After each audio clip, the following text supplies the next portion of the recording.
3:30 and we have a flight to catch for Lukla in a couple of hours. And this is our backpacks. And we will let you know in 16 days if everything what is in here was worth it to take it, or that we forgot something, or we got something more extra. We got some, we will see. We will let you know in 16 days. So let's start the video. Welcome to Let's Meet Abroad. We are Adi and Mira. This year it was finally time to do one of our bucket list hikes, the Everest Base Camp Trek in Nepal. We decided to do this trek without any guide or porter. Are you planning to do this trek as well? Or are you planning any other multi-day trekking? Then keep watching, because we'll share with you our ultimate packing list so that you can prepare yourself to the fullest for this beautiful but tough trek.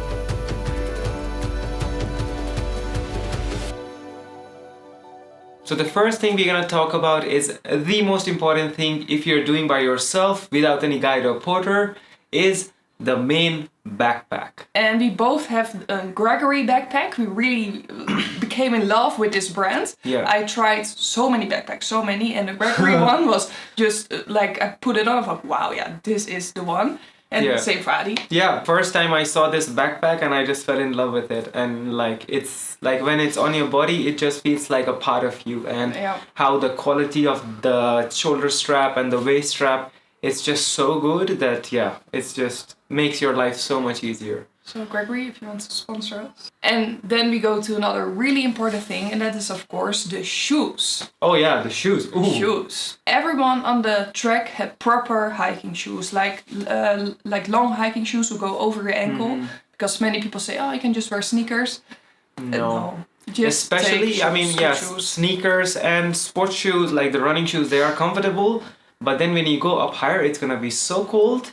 And sometimes if you by mistake put your feet in the water, so that's why you need a proper hiking shoes, which is sort of weather resistant and kind of waterproof until some extent. And next to the main hiking shoes, we also took some shoes for the evening, because you don't want to walk all day in your shoes. And I will actually show you what I got. Yeah. I think it's too much overkill. No, absolutely not. I took these down shoes. They're like super lightweight and you can make them all flat. Yeah. And they're like super warm and cozy. And I really, really liked it that I took these. And I just wear them all the time in the evening, also when I went outside or so. And they're dirty. I will just throw them away. They were really cheap, just 12 euros or so. You also have these North Face ones who are like 40 euros. Just take the cheap ones. You use them like on the toilets and stuff, so you want to throw them away after your hike, I think. And what I use, I'll show you. So what I use is just normal slippers, and I'm still here, still alive, without any frostbite. No, but that doesn't work for me. Like my feet would freeze in slippers, and that's I don't like it when your socks are in the slippers. Yeah, but you need something like next to your hiking shoes. And then the clothing, and we did so much research before a trek, like what should we take and what material should we take, and in the end we were really happy with everything we took, right? Yeah. You want to start? Yeah, sure. So with clothing, for the top, I took 3 merino t-shirts, which I just got from Decathlon. So merino clothes are something which you wear throughout the day. Even if you're sweaty, it's not gonna stink the next day, because I think the clothing material just kills bacteria itself, and your body also wouldn't smell too bad.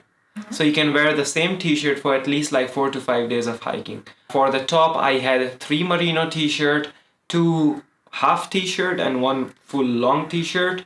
And I would say I could have just taken 2, 1 half and 1 full, and I would have still done the entire trek. So 3 would be a little bit overkill. And then for the base layer, I also took 3 full merino wool base layer. And when it got really cold on the higher altitude, I was wearing a base layer and a t-shirt and my down jacket at like -5, -6 degrees when you are above Dingboche, when you go to Gorakshep. That's the most optimum you would be wearing. And in the evening at the tea houses, I would also wear my new fresh merino wool base layer with my what's it called? Fleece. With my fleece. Yeah, again, I took 3, but I think again with just 2 base layer, 1 for outdoors and 1 for the evenings is more than enough. And you took also some pants? Oh yeah, I also took pants because it got pretty cold. So with the pants, I just had one like a normal hiking pants from Colombia, which could also, you can zip it out the lower half and make it as shorts. And I just wore that pants throughout the whole trek. And for the evening, I had the pajama what you wear at home. I would recommend, like my pajama was a little bit big, it took a lot of space, but if you have something which is also good for cold and it doesn't take that much space, just take that, do more research. It's gonna be a bit expensive, but I just took the pajama what I wear at home. And I also took a leggings because some days it would be really freezing in the morning when you're starting your hike. So what I was doing is I was wearing the leggings as my base layer, and I would wear the Columbia pants, the trekking pants on the top.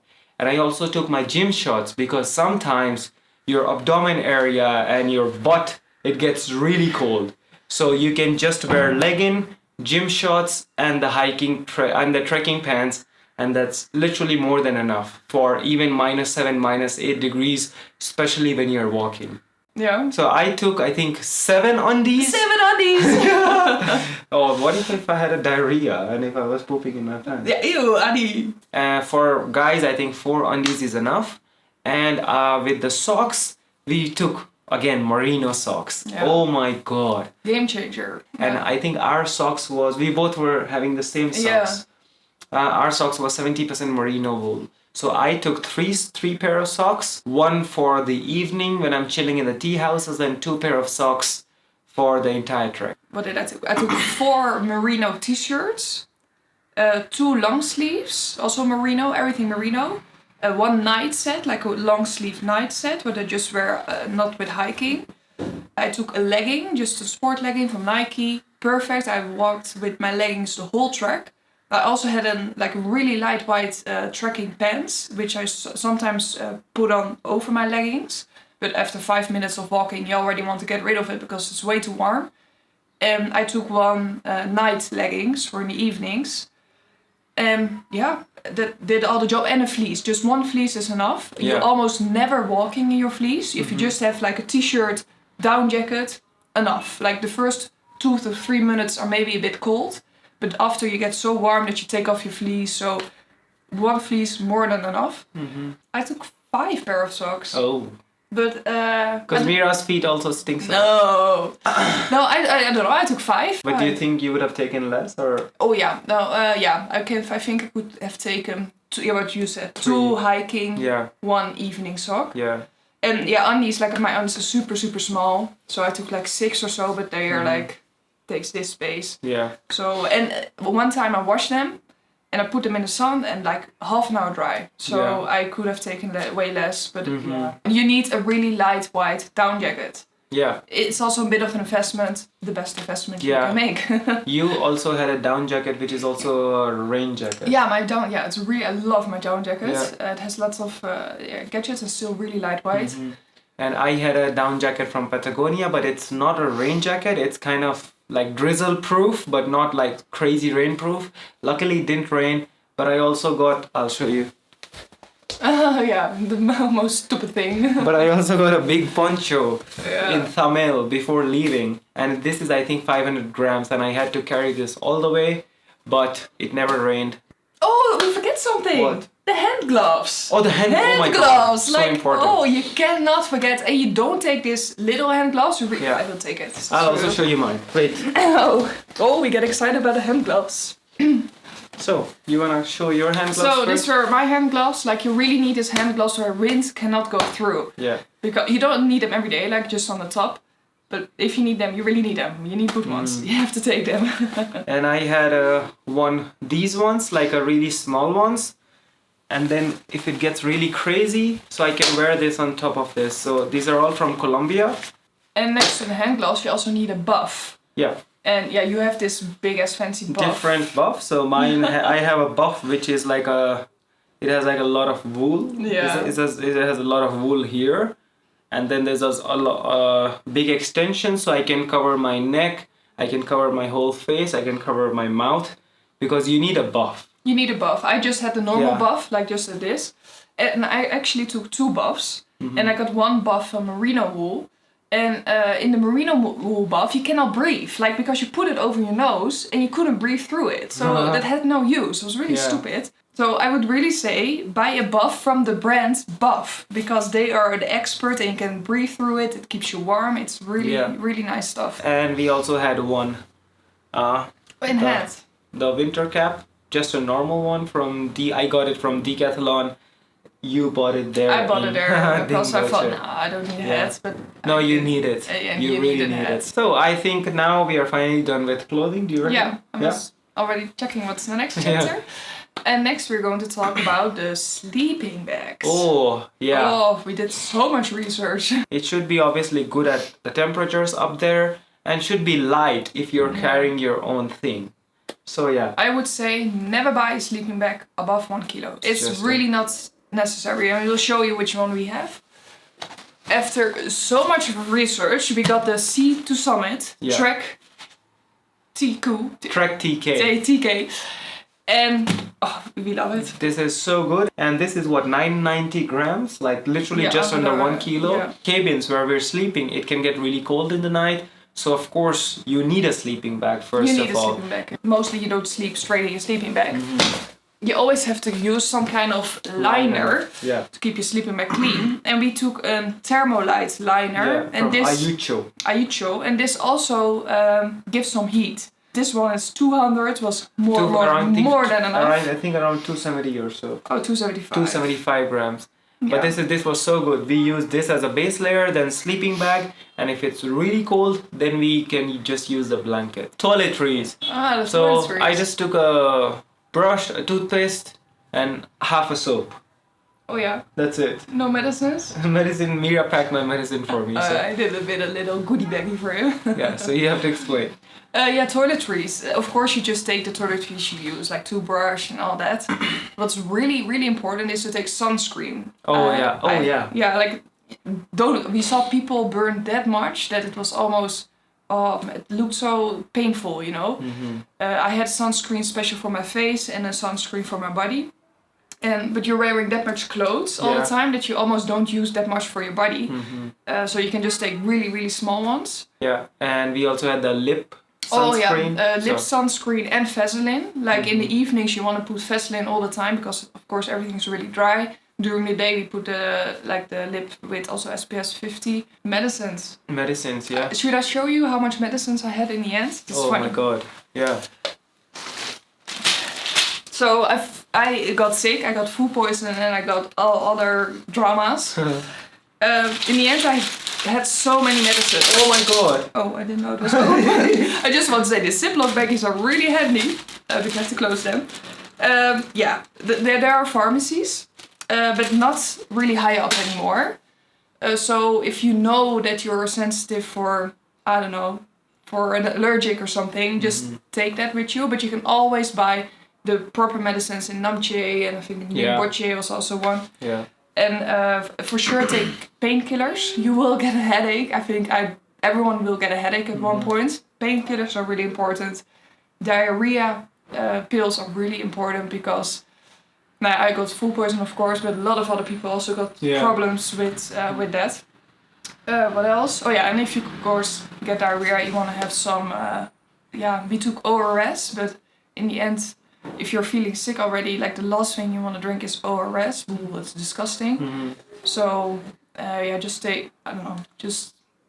take some logic stuff. We also had the tablets, not ORS, but the electrolytes tablets. Oh, electrolytes tablets, that is really, really nice. And don't buy them on the track. They don't have it here. No. You really have to buy them in your home country because the ones they sell here, that is really disgusting, really disgusting. We used aqua taps to clean our water, so we could drink the water from the taps. I think 90% of the people were buying bottled water. Yeah. All the plastic waste, like just get aqua taps. One aqua tap in water, and you can buy everywhere the water. So I would really recommend to do that. And you can buy it here, just buy in Kathmandu. And bandage and those little bandage for your blisters. So those are also really important. And that's it. And you can always buy it on the track. Yeah. At one point, you can take a shower at a few points, but at one point it gets too cold. you really don't want to take a shower. No. It's too cold, really. And baby wipes are a lifesaver then. Yeah, so Mira took 2 packets and I took 1 packet. I think for guys, 1 packet is more than enough. Even for me, 1 would be enough, but we were planning first to do a longer trek, but because of circumstances, we couldn't do it. So, but just for Everest, I think 1 pack is more than enough. Which like has what, 60 wipes? Yeah, something like that. It's fine. Mm-hmm. And now we're gonna move to the others, like the extra little things which you would think that, oh shit, I should have taken that. Yeah, and that is a headlamp. Adi didn't have it, but I never took a headlamp. No, but he had his phone. But you take a headlamp. Really. We sometimes in the end we didn't have light, electricity went off, and it's just really handy to have a headlamp. Yeah. Another really important thing, like you walk of course a lot of times a day, but there's also a lot of chill time. Mm-hmm. And just sitting there is a bit boring. Mm-hmm. So you wanted to have something to do. So I took my e-reader. You also took your e-reader. Yeah. A lot of other people they took cards or Uno. I would really recommend something like that because you don't want to use your phone when you're at those tea houses, because when you go higher up, the more you use your phone, the more you have to charge it, and then you have to pay for it. Mm-hmm. And then you have to pay for the Wi-Fi, and it's a lot of drama, a lot of things to worry about. Hiking sticks, yes. I think 99% of the people are using hiking sticks. It's gonna save your knees. And it will, it's just like health-wise, just take hiking sticks. It's really cool. It's, you just need them. And of course, a quick dry towel. Because you can go to a shower sometimes. Mm-hmm. Toilet paper. Should we just explain a little bit about the toilet situation? Yeah. Like, there are Western toilets. Uh-huh. There are. If you come higher, there are also more Asian toilets. And at one point, the Western toilets get so dirty that you want to use the Asian toilets. Yeah, and so better practice your squats. Practice your squats. Deep squats. Yeah. You can talk a bit about food as well. Oh, yeah. We just took like a few tracker bars and we bought Snickers on the way. And I saw other people who had porters, of course, could take more. They had a lot of snacks, candy, stuff, and it looked really nice and tempting sometimes. But I think it's a bit of overkill. You don't want to take it, You really don't have to. There's enough food there. You really enough don't. Good food. Good food, yeah. You really don't have to take that much of snacks or so. Yeah, and we also found some really nice cafes and stuff where you can just go and chill. Like really, really good quality food. So if you're carrying your backpack yourself, like just 3 to 4 bars is more than enough. Yeah. Really. I got the Nalgene water bottle, and I always, when I see other people, so I always saw them taking this one. So I'm like, what is that with that brand? And now I bought one myself, and now I understand it. And then the last thing, the things we didn't take and we wish we would have taken. I don't know. For me, bouillon. Like, what is bouillon? I was of course sick. Like this bouillon, this maggi things. No, just the sticks with like a little bit of soup. You know, I really regretted I didn't take any bouillon or so, because when I was sick, like the ORS, you have to drink that with cold water, was just disgusting. And I was really just craving for drinking bouillon all day. So I still don't know what it is. It's like just salty, like a soup. Oh, really? It's how to make soup with bouillon. We'll put it here. No, yeah, well, how it looks. Little sticks. Because I'm also curious. Yeah, it's. I really wish I would have taken that, and also tea bags, because like you can order, of course, tea and coffee there. It's not the cheapest, but you can also buy just a liter of hot water. And if you have your own tea bags, you can drink way more tea, you know, and you have to drink, so it makes it a bit easier. Yeah. This little baggie, you know, just take a little Ziploc baggie with some vitamins, because although the food is really good on the trek, there are not a lot of nutritionists, no fruits, not that much veggies. So I was really happy I took this to feel a bit more I should healthy. have taken that. Yeah. That's the thing I missed. It's so small. And multivitamins and fish oil, because we are vegetarians, so we need more things in our body. Makes you feel a bit more healthy on the trek. So I think in total our backpacks, obviously we are assuming that you are not gonna be doing with the camera gear and tripod. So without all those things, with a full bottle of water, I think our backpacks would have weighted around 10 kilos. Yeah. Like 8 to 10, somewhere between 8 to 10 kilos. And with our camera gear, mine was quite heavy, like around 15, and Mira's was around 13.5 or so. Yeah. And also one more thing, if you have a camera, we have a really nice clip from Peak Design. The Peak Design clip. Wow. It's It's a game changer. I see so many people having the backpack and also having a camera strap hanging here. It's just gonna break your neck. Yeah, but also like even a camera bag hanging here. Yeah. And it was like going everywhere. And like, man, just invest in this peak design thingy. You can click your camera on it. We're gonna link in the description. It's really cool, and you can see in our videos as well that I am carrying the camera, my whole video camera and the mic here. Never falls off. No. And Mira carried her photo camera, like it never falls off. And it's also a little bit, it takes off the weight from the bag, you know, instead of using... More balance. Yeah, it's really nice. We hope that you enjoyed the video, and if you haven't watched our videos from Everest Base Camp, go here or here somewhere, we're gonna put it, or we also put it in the description below. And we are in Kathmandu for 2 days because why not? Yeah, it's the perfect place to recover. And food, of course, that's like a food heaven here. There's so many nice cafes and restaurants. So we're gonna be doing a little food tour because I think we lost a little bit of weight. That's what everybody's saying. So yeah, that's the good excuse for us to do some food tour. Yeah. So that's the next video. What's gonna come after this video, or maybe it has already come, you would know. So thanks for your time, and we really wish you good luck for the Everest Base Camp.